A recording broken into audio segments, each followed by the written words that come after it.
सातारा जिले में अजिंक्य तारा, जमीन से 3,300 फुट की ऊंचाई पर। सातारा की पहचान, मराठा गौरव, जुझारूपन और इंसानी हौसले की बुलंदी का प्रतीक। बीते हुए जमाने के शानदार इतिहास का साक्षी रहा ये किला आज एक बार फिर अपने सामने एक नया इतिहास बनते हुए देख रहा है। अजिंक्य तारा पर आज से 3 साल पहले शुरू हुआ एक अनोखा प्रयोग। अजिंक्य ताऱ्याविषयीच्या बातम्या मी खूप पेपरमधनं वाचायचो।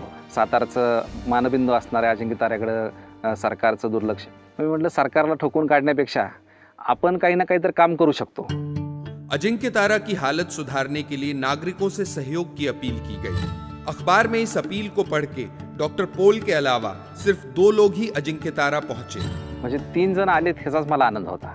म्हणजे माझ्यापेक्षा 2 जण कोणतरी अजून वेडे आहेत ह्याच्या आनंदामध्येच मी होतो। एका जणाने प्रश्न पण विचारला की डॉक्टर साहेब 3च लोक आहेत आपण आणि एवढा मोठा किल्ला आहे कधी होणार।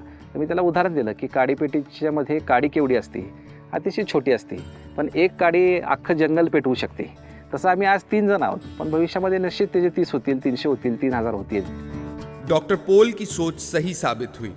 धीरे धीरे और लोग भी इस काम से जुड़ने लगे। अजिंक्य ताऱ्यावर फिरायला म्हणून येत होतो, डॉक्टर पोळांचं इथं काम चालू होतं त्यावेळी। तर मला वाटलं की मला अजून त्याच्यात कुठेतरी जॉईन व्हायलाच पाहिजे। माझं पोस्टिंग त्यावेळी सातारमध्ये झालं। एक श्रमदानाचं शेड्यूल सुरू झालं किल्ल्यावर आणि मग मलाही वाटायला लागलं की आपण सुद्धा थोड़ा सहभाग घेतला पाहिजे।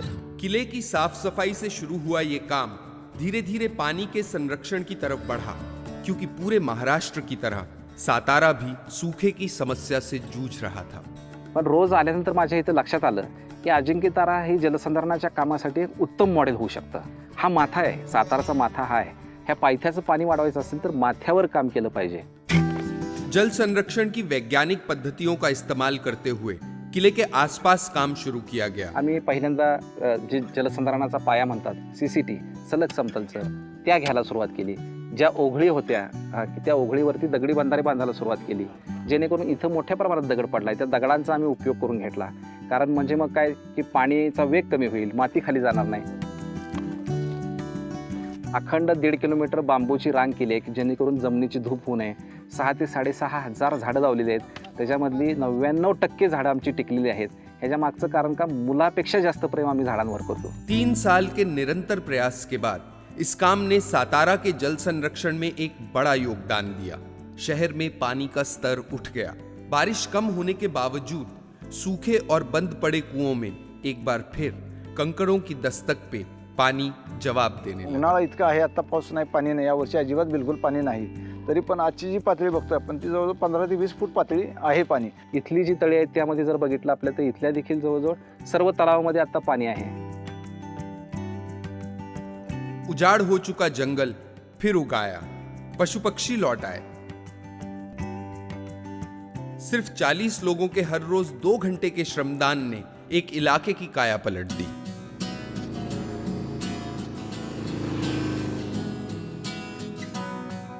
आज भी ये दल सुबह उजाला होने से पहले ही अजिंक्य तारा पहुंच जाता है। दररोज श्रमदान म्हणजे आम्ही वर्षातली एकही दिवस सुट्टी घेत नाही। दिवाळीचा पहिला दिवस सुद्धा आम्ही इथं काम करतो। दिवाळीच्या पहिल्या दिवशी आमची आंघोळ ही आमच्या घामानंच असते आणि हा एक वेगळा ग्रुप आमचा तयार झाला आहे, ज्याला अजिंक्य तारा श्रमदान ग्रुप म्हणूया। ही कुठली रजिस्टर संस्था नाही, कुणाला SMS पाठवायला लागत नाही, व्हॉट्सअपचा मेसेज करायची गरज नाही। उद्या काय काम करायचं, काम ठरलेलं असतं, आपलं आपण लोक येतात, कुदळ फावड हातात घेतात, काम चालू करतात। जल संरक्षण के इस काम में समाज के हर तबके के लोग जुड़े हुए हैं। खास बात यह है कि यहाँ कोई छोटा बड़ा नहीं है, सब एक हैं, एक बराबर हैं, एकजुट हैं। प्रत्येक वेगवेगळ्या कॅटेगरीची माणसं आहेत। डॉक्टर्स आहे, कॉन्ट्रॅक्टर आहे, सुतार आहे, रिक्षावाला आहे, ग्रामसेवक आहे, सरपंच आहे, बिल्डर आहेत। पण इथं आल्यानंतर हे सगळे चेहरे मुखोटे आम्ही बाजूला काढून ठेवलेले असतात आणि सगळ्यांचा इथं आल्यावर चेहरा एक आहे की श्रमकरी। पर सवाल ये है कि क्यों कर रहे हैं ये लोग पानी का ये काम।